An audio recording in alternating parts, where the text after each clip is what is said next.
ಆತ್ಮೀಯ ವಿದ್ಯಾರ್ಥಿಗಳೇ, SSLCಯಲ್ಲಿ ಪರೀಕ್ಷೆಗೆ ಬರುವಂತಹ ಸಂಖ್ಯಾಶಾಸ್ತ್ರದ ಮಾಹಿತಿ ಒಂದು ಉತ್ತಮ ರೀತಿ ಏನಪ್ಪ ಅಂದರೆ ಈ ಚಾರ್ಟ್ ಮೂಲಕ ವಿವರಣೆ ಮಾಡೋಕ್ಕೆ ಸಹಾಯ ಮಾಡಿದಂತಹ ಶಿವಣ್ಣ ಪೊಲೀಸರವರಿಗೆ ಮೊದಲಿಗೆ ಧನ್ಯವಾದಗಳನ್ನು ತಿಳಿಸ್ತಾ, ಸಮಸ್ಯೆ ನೋಡ್ರಿ, ಈ ಕೆಳಗಿನ ದತ್ತಾಂಶಗಳಿಗೆ ಸರಾಸರಿ ಕಂಡುಹಿಡಿಯಿರಿ. ಅಂದರೆ ಇಲ್ಲಿ ನೇರ ವಿಧಾನ, ಅಂದಾಜು ವಿಧಾನ, ಹಂತ ವಿಚಲನಾ ವಿಧಾನ ಅಂತೇಳಿ 3 ವಿಧಾನ ಇರ್ತದೆ.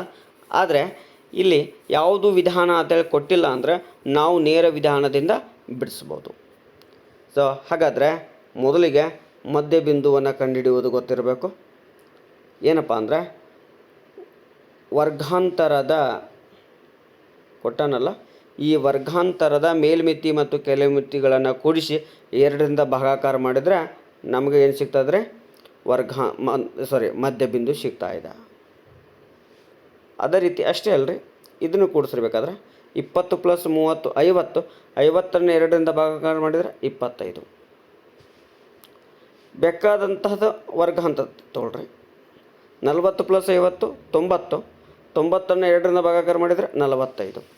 ಈ ರೀತಿಯಾಗಿ ವರ್ಗಾಂತರದ ಮಧ್ಯ ಬಿಂದು xi ಕಂಡುಹಿಡಿತಾ ಇದ್ದಾವೆ. ಇದಾದಮೇಲೆ ನಾವೇನು ಮಾಡಬೇಕು ಅಂದರೆ fi ಮತ್ತು xi ಕಂಡುಹಿಡಿಬೇಕು. ಅಂದರೆ ಆವೃತ್ತಿ ಮತ್ತು ಮಧ್ಯ ಬಿಂದುಗಳನ್ನು ಗುಣಲಬ್ಧ ಮಾಡಬೇಕು. ಹಾಗಾದರೆ ಮೊದಲನೇದು ಗುಣಲಬ್ಧ ಮಾಡಿದಾಗ 4 × 5 = 20, 4 × 15 = 60,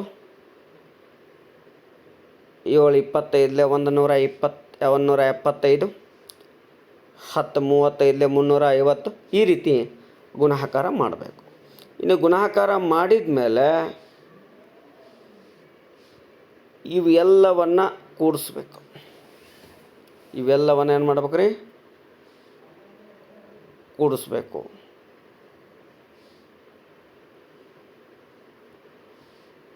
ಇವೆಲ್ಲವನ್ನು ಕೂಡಿಸ್ಬೇಕು. ಕೂಡಿಸಿದ ಮೇಲೆ ಇದಕ್ಕೆ ನಾವೇನು ಕರಿತೀವಿ ರೀ ಅಂದರೆ ಸಿಗ್ಮಾ fi xi ಅಂತ ಕರಿತಾ ಇದ್ದಾವೆ. ಮೊತ್ತ ಎಷ್ಟು ಬರ್ತದೆ? 1910. ಆಮೇಲೆ ಆವೃತ್ತಿಯನ್ನು ಕೂಡಿಸ್ಬೇಕು. ಆವೃತ್ತಿಯನ್ನು ಕೂಡಿಸಿದಾಗ ಅದು ದೊರೆಯುವಂಥದ್ದು ಸಿಗ್ಮಾ fi ಅಂತ ಕರಿತಾ ಇದ್ದಾವೆ. ಆಮೇಲೆ ಸರಾಸರಿ ಸೂತ್ರವನ್ನು ಅಪ್ಲೈ ಮಾಡಬೇಕು. ಸರಾಸರಿ ಸೂತ್ರವನ್ನು ಅಪ್ಲೈ ಮಾಡಬೇಕು. Sigma fi xi / sigma fi. So sigma fi xi / sigma fi ಅಂದಾಗ 1910/50. ಇದನ್ನು ಭಾಗಾಕಾರ ಕ್ರಿಯೆ ಮಾಡಿದ್ದೇವೆ ಅಂದರೆ 38.2 ಬರ್ತಾ ಇದೆ. ಹಾಗಾದರೆ ಸರಾಸರಿ ಎಷ್ಟಪ್ಪ ಅಂದರೆ 38.2.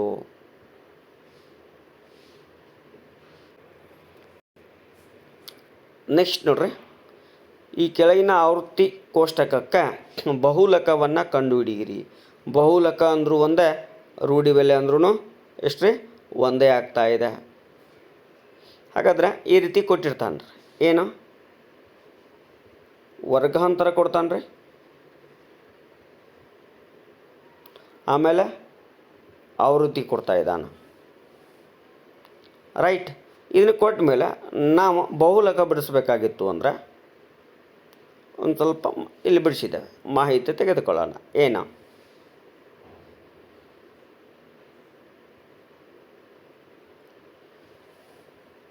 ಇಲ್ಲಿ ಸೂತ್ರವನ್ನು ಅಪ್ಲೈ ಮಾಡಿದ್ದೇವೆ. ಸೂತ್ರ ನೋಡ್ರಿ, ಬಹುಲಕ = L + (f1 - f0) / 2f1 - f0 - f2 × h. ಹಾಗಾದ್ರೆ ಸರ್ ಇಲ್ಲಿ f1 ಅಂದ್ರೆ ಏನು ರೀ? f1 ಅಂದ್ರೆ ಅಷ್ಟೇ ರೀ, ಏನಪ್ಪ ಅಂದರೆ ಗರಿಷ್ಠ ಆವೃತ್ತಿ.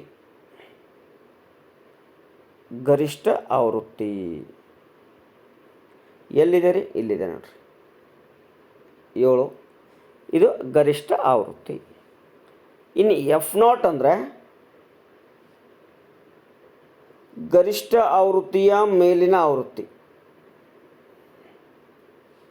ಗರಿಷ್ಠ ಆವೃತ್ತಿಯ ಮೇಲಿನ ಆವೃತ್ತಿ.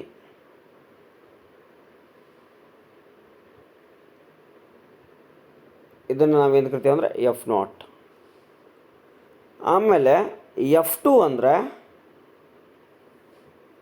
ಎಫ್ ಒನ್ ಅಂದರೆ ಗರಿಷ್ಠ ಆವೃತ್ತಿಯ ಕೆಳಗಿನ ಆವೃತ್ತಿ. ಇದಕ್ಕೆ ಎಫ್ ಟು ಅಂತ ಕರಿತಾ ಇದ್ದಾವೆ. ಇನ್ನು ಅದಾದಮೇಲೆ ಎಲ್ ಅಂದರೆ ಆ ಗರಿಷ್ಠ ಆವೃತ್ತಿಯ ವರ್ಗಾಂತರದಲ್ಲಿ ಕನಿಷ್ಠ ಕೆಳಮಿತಿಯನ್ನು, ಅಂದರೆ ಕನಿಷ್ಠ ಅನ್ನೋ ಕೆಳಮಿತಿಯನ್ನು ನಾವೇನು ಕರಿತೀವಿ ರೀ ಎಲ್ ಅಂತ ಕರಿತಾ ಇದ್ದಾವೆ. ಹಾಗಾದರೆ ಎಲ್ ಅಂದರೆ 40 ಸಿಕ್ತು. ವರ್ಗಾಂತರದ ಗರಿಷ್ಠ ಆವೃತ್ತಿ ಎಫ್ ಒನ್ ಅಂದರೆ 7 ಸಿಕ್ತು. ವರ್ಗಾಂತರ ಗರಿಷ್ಠ ಆವೃತ್ತಿಯ ಹಿಂದಿನ ಆವೃತ್ತಿ ಎಫ್ ನಾಟ್ 3 ಸಿಕ್ತು. ಇನ್ನು ಗರಿಷ್ಠ ಆವೃತ್ತಿಯ ಮುಂದಿನ ವರ್ಗಾಂತರದ ಆವೃತ್ತಿ ಎಫ್ ಟು 6 ಸಿಕ್ತು. ಇನ್ನು ವರ್ಗಾಂತರದ ಗಾತ್ರ ಎಚ್ ಎಷ್ಟಪ್ಪ ಅಂದರೆ 15. ಈ ಬೆಲೆಗಳನ್ನು ಈ ಸೂತ್ರದಲ್ಲಿ ಹಾಕೋಣ. ರೈಟ್, ಈ ಸೂತ್ರದಲ್ಲಿ ಅಪ್ಲೈ ಮಾಡೋಣ.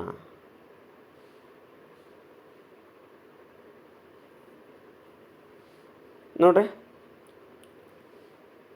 ಇಲ್ಲಿ ಅಪ್ಲೈ ಮಾಡ್ತಾ ಇದ್ದಾನೆ.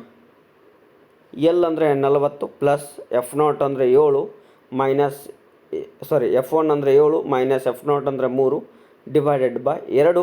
ಎಫ್ ಒನ್ ಅಂದರೆ 7 ಮೈನಸ್ ಎಫ್ ನಾಟ್ ಅಂದರೆ 3, ಎಫ್ ಟು ಅಂದರೆ 6 ಇಂಟು 15. ಇನ್ನು ಇಲ್ಲಿ ಸುಲಭವಾಗಿ ಬಿಡಿಸಿ ನೋಡ್ರಿ. 40 ಪ್ಲಸ್ 7ರಲ್ಲಿ 3 ಹೋದರೆ 4. 2 ಇಂಟು 7 14. ಇನ್ನು ಸರ್ 9 ಹೆಂಗೆ ಬಂತು ಅಂದರೆ ಇವೆರಡೂ ಮೈನಸ್ ಅದಾವೆ. -3 ಮತ್ತು -6 ಕೂಡಿಸಲೇಬೇಕು, ಅದು -9 ಆಗುತ್ತೆ. ನೆಕ್ಸ್ಟ್ ಸ್ಟೆಪ್ ನೋಡಿದಾಗ 40 ಪ್ಲಸ್ 4/5 ಅಂದರೆ 14ರಾಗ 9 ಹೋದರೆ 5. ಇನ್ನು ಕನಿಷ್ಠ ರೂಪಕ್ಕೆ ತೊಗೊಂಬಂದ್ಬಿಡ್ರಿ. 5 1 5 3. ಇನ್ನು ಎಷ್ಟು ಉಳೀತು? 40 ಪ್ಲಸ್ 4 3 12. 40 ಪ್ಲಸ್ 12 52. ಹಾಗಾದರೆ ಬಹುಲಕ ಎಷ್ಟು ರೀ? 52. ಈ ರೀತಿಯಾಗಿ ನಾವು ಸುಲಭವಾಗಿ ಬಿಡಿಸ್ಬೋದು. ನೆಕ್ಸ್ಟ್ ವಿದ್ಯಾರ್ಥಿಗಳ ಮಧ್ಯಾಂಕವನ್ನು ಬಿಡಿಸುವಂಥ ಸಮಸ್ಯೆಯನ್ನು ನೋಡ್ತಾ ಇದ್ದೇವೆ. ನೋಡ್ರಿ, ಏನು ಮಧ್ಯಾಂಕವನ್ನು ಬಿಡಿಸುವಂಥ ಸಮಸ್ಯೆ ಏನು ಕೊಟ್ಟಿರ್ತಾನೆ ರೀ ಅಂದರೆ ವರ್ಗಾಂತರವನ್ನು ಕೊಟ್ಟಿರ್ತಾ ಇದ್ದಾನೆ. ಆಮೇಲೆ ಏನು ಕೊಡ್ತಾನೆ ರೀ? ಆವೃತ್ತಿಯನ್ನು ಕೊಡ್ತಾ ಇದ್ದಾನೆ. ಇಲ್ಲೊಂದು ಮಿಸ್ ಆಗಿ ಹೋಗಿದೆ ರೀ, ಅದರ ಆವೃತ್ತಿ ಸಂಖ್ಯೆ ಎಷ್ಟು? 4. ನೆಕ್ಸ್ಟ್ ಏನು ರೀ? ಸಂಚಿತ ಆವೃತ್ತಿಯನ್ನು ಬರ್ಕೋಬೇಕು ನಾವು.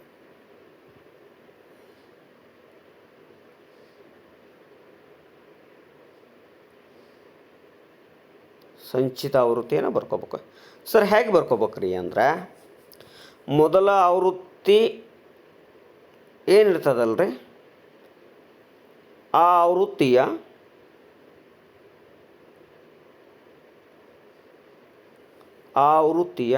ಸಂಚಿತ ಆವೃತ್ತಿ ಮೊದಲ ಸಂಚಿತ ಆವೃತ್ತಿ. ಆಮೇಲೆ ಈ 2ಕ್ಕೆ 3 ಕೂಡಿಸಿದರೆ 5, ಈ 5ಕ್ಕೆ 5 ಕೂಡಿಸಿದರೆ 10, ಈ 10ಕ್ಕೆ 6 ಕೂಡಿಸಿದರೆ 16, ಈ 16ಕ್ಕೆ 5 ಕೂಡಿಸಿದರೆ 21, ಈ 21ಕ್ಕೆ 4 ಕೂಡಿಸಿದರೆ ಎಷ್ಟು ಬರ್ತದೆ ರೀ? 25. ಹಾಗಾದರೆ ಸಂಚಿತ ಆವೃತ್ತಿಯನ್ನು ಬರೆಯುವ ವಿಧಾನ ಗೊತ್ತಿರಬೇಕು. ಆಮೇಲೆ ಈ ಒಟ್ಟು ಎನ್ ಅಥವಾ ಸಿಗ್ಮಾ ಎಫ್ ಐ ಬೆಲೆ ಎಷ್ಟಿರ್ತದೋ ಸಂಚಿತ ಆವೃತ್ತಿ ಕೊನೆಗೆ ಅಷ್ಟೇ ಇರಬೇಕು ರೀ. ಈಗ ಕ್ಲಿಯರ್ ಆಯಿತು. ಇನ್ನು ನಾವೇನು ಮಾಡಬೇಕು? ಸೂತ್ರ ನೋಡೋಣ. ಇಲ್ಲಿದೆ ಸೂತ್ರ. ಮಧ್ಯಾಂಕ = L + n/2 - CF / F × H. ಹಾಗಾದರೆ ನಾವಿಲ್ಲಿ ಸೂತ್ರದ ಪ್ರಕಾರ ಬಿಡಿಸ್ಬೇಕು. ಮೊದಲು ಏನು ಕಂಡುಹಿಡಬೇಕು? n/2 ಅಂದರೆ ಇಲ್ಲೈತಲ್ರಿ, ಇದನ್ನು ಅರ್ಧ ಮಾಡ್ಕೋಬೇಕು. ಇಲ್ಲಿ ಬಿಡಿಸೈತೆ ನೋಡ್ರಿ, n/2 ಅಂದರೆ 25/2 ಮಾಡಿದಾಗ 12.5 ಬರ್ತಾ ಇದೆ. ಇನ್ನು ಆ 12.5 ನಾವು ಎದರಲ್ಲಿ ನೋಡಬೇಕ್ರಿ ಅಂದರೆ ಈ ಸಂಖ್ಯೆಯಲ್ಲಿ ನೋಡಬೇಕು, ಅಂದರೆ ಸಂಚಿತ ಆವೃತ್ತಿಯಲ್ಲಿ ನೋಡಬೇಕು. ಹಾಗಾದರೆ ಸಂಚಿತ ಆವೃತ್ತಿಯಲ್ಲಿ ನೋಡಿದಾಗ 12.5 ಎಲ್ಲಿ ಬರ್ತಾ ಇದೆ ಅಂದರೆ 16ರಲ್ಲಿ ಬರ್ತಾ ಇದೆ. ಎಷ್ಟರಲ್ಲಿ ಬರ್ತದೆ ರೀ? 16ರಲ್ಲಿ ಬರ್ತಾ ಇದೆ. ಹಾಗಾದರೆ ಆ 16 ಹಿಡಿದು ಏನು ಮಾಡ್ಕೊಳ್ಳೋಣ್ರಿ, ಒಂದು ಟೇಬಲ್ ಕ್ರಿಯೇಟ್ ಮಾಡ್ಕೊಂಬಿಡೋಣ. ಏನು, ಒಂದು ಟೇಬಲ್ ಕ್ರಿಯೇಟ್ ಮಾಡ್ಕೊಳ್ಳೋಣ.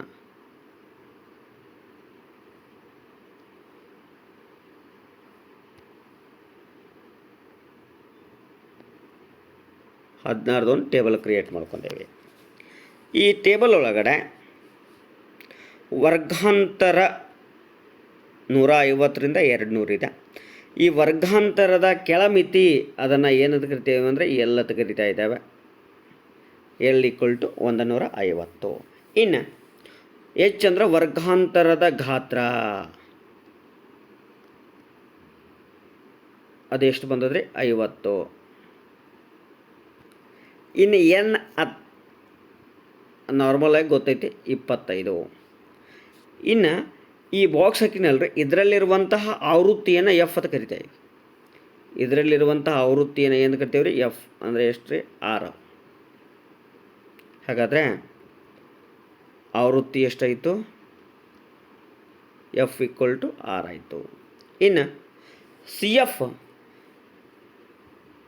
ಈ CF ಎಲ್ಲಿರ್ತದಪ್ಪ ಅಂದರೆ ಈ ಬಾಕ್ಸ್ ಹಾಕಿರ್ತೇವಲ್ರಿ, ಆ ಬಾಕ್ಸ್ನ ಮೇಲಿರುವಂತಹ ಆವೃತ್ತಿ ಮೇಲಿರುವಂಥ ಸಂಚಿತ ಆವೃತ್ತಿ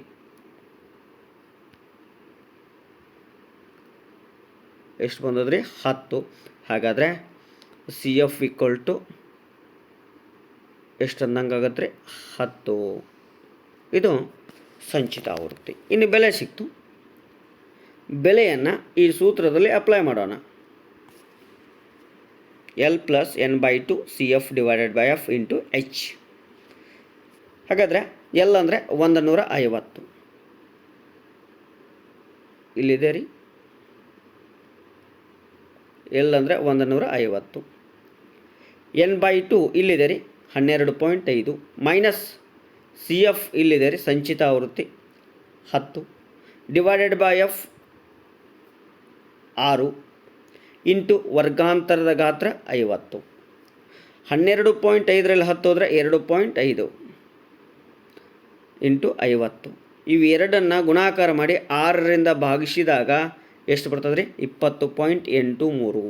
ಅಂದರೆ 50 ಇಂಟು 2.5. ಸೊ ಬಿಂದು ತೆಗೆದು ಬಿಡೋಣ. 25 5 125. 0 0 ಒಂದು ಸ್ಥಾನ ಬಿಟ್ಟು ಬಿಂದು ಕೊಟ್ಟರೆ 125 ಭಾಗಲೇ 6. 6 1 6 20 120 ಬಿಂದು ಕೊಟ್ಟುಕೊಳ್ಳೋಣ. 5 ಉಳೀತು 50 ಆಯಿತು. 6 8 48 2 ಉಳೀತು. 6 3 18 ಮತ್ತೆ ಹಾಗೆ ಉಳಿತಾ ಇದೆ. ಹೀಗಾಗಿ ಅವ ಬರೀ ಎಷ್ಟು ಅಂದರೆ 20.83. ಸೊ 20.83ಕ್ಕೆ 150 ಕೂಡಿಸಿದಾಗ ಎಷ್ಟನ್ನು ಕೂಡಿಸಿದಾಗ 150 ಕೂಡಿಸಿದಾಗ ಮಧ್ಯಾಂಕ ಎಷ್ಟು ಬರ್ತಾಯಿದ್ರಿ ಅಂದರೆ 70.83. 170.83.